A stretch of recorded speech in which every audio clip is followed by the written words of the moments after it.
Facing Baylor, and obviously that offense is the thing that people always kind of look at, and you have to face it. What is your thoughts when you look at when you've seen them so far? It's an exciting offense. I mean, you see them go fast, and a lot of people see them as maybe being an air raid team, but that's not the case. They run the ball a lot, and they have a really athletic offensive line that's big, and so it'll be a great test for us. What's the difference playing a team that splits their line out as wide as they do? How does that change things for you guys up front?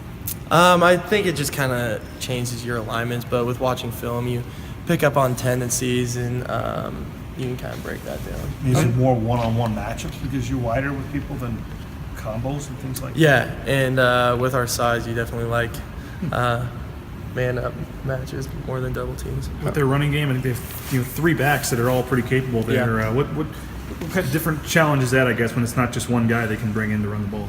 They're always going to be fresh, and you see one of them's a big, strong, physical runner, and the other one's a little more shifty, so you got to understand which one you're going against and watch them on film, watch their running styles, so you don't get humiliated when you go to tackle them.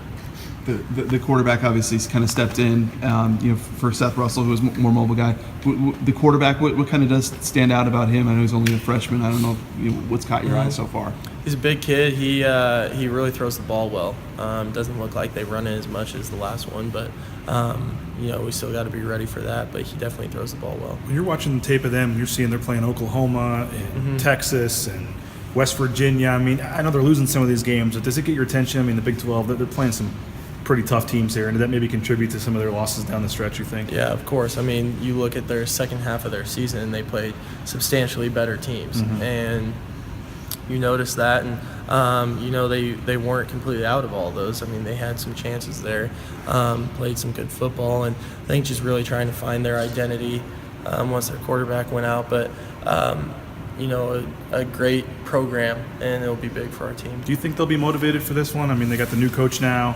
The other coach is leaving. I know focus is such a big deal, mindset kind of in bowl games. You dealt with it in Hawaii. Well, how do you feel they'll come into this? What are you going to get? I think Mario said you can't sleep on them. Yeah, no, not at all. And I think one of their players already said that he guaranteed their coach a win. So, I mean, you got to understand that they're going out to win this game. They're not just like taking it as a vacation to Arizona. They're going out to win. Coach Harsin did say that didn't hurt. I mean, have you guys been made aware of that, or you just saw that, I guess, that the receiver did say that?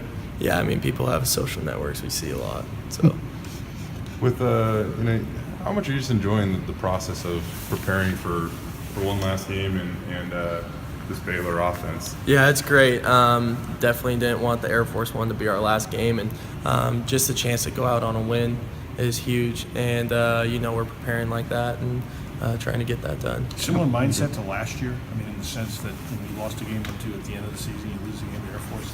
Maybe a little sharper focus heading into the bowl game.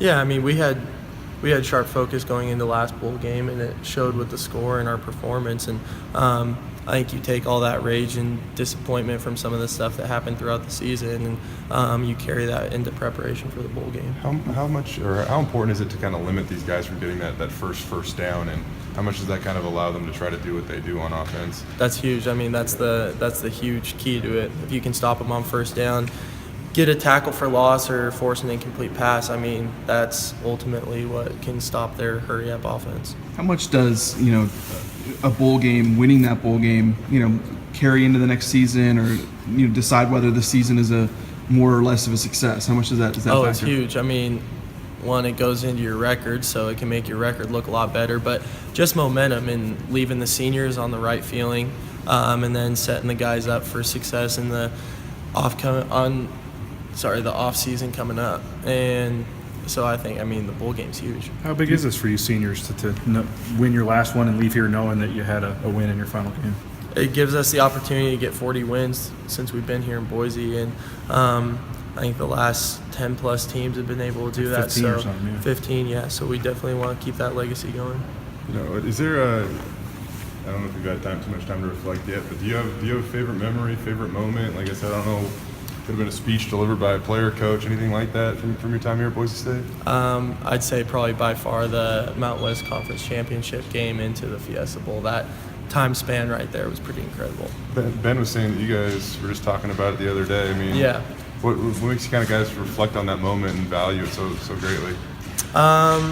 I don't know, just the feeling and the whole demeanor. I mean, doing something that group of people we had never done before. And it was just so huge to come together after losing 2 games at the start of the season and then really bouncing back and ending up on a stage where, it wasn't easy and we all kind of banded together. And I think it was the camaraderie that we had all banding together to get that goal accomplished, and that was really fun. What about your season, stepping up as a senior, played a bundle of plays, honored by the conference, a whole bunch of tackles for loss. Just your thoughts on your own individual performance this year? I thought it was okay. I definitely left a lot of plays out on the field that I wish I would have made. And looking back on the season, unfortunately, that's kind of the way I look at things. I think of the missed opportunities I had instead of the ones that I made. So that's kind of what stands out the most. What's made this team unique to the others? And I mentioned it to Ben a little bit. It seems like you guys use the selfless label and guys stepping up in roles. Why is that so special? And is that maybe the thing that stands out about this most? Yeah, it's just the camaraderie we have on and off the field, and I think we built that really strongly through the off season.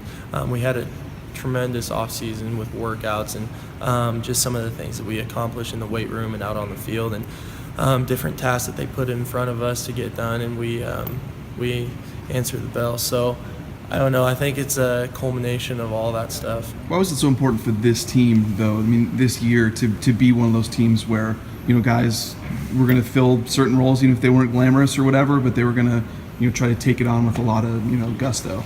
I think we took it from an example of last year. Is you can't just expect that you're going to win because you're Boise State anymore. There's a lot of really good teams in our conference and good teams on our schedule. So if we don't prepare and show up every day, someone's going to beat us, and very capable of doing that. So just kind of taking it from last season, using that as momentum in the off season, trying to build to kind of keep away from that this year. When you look at your group, and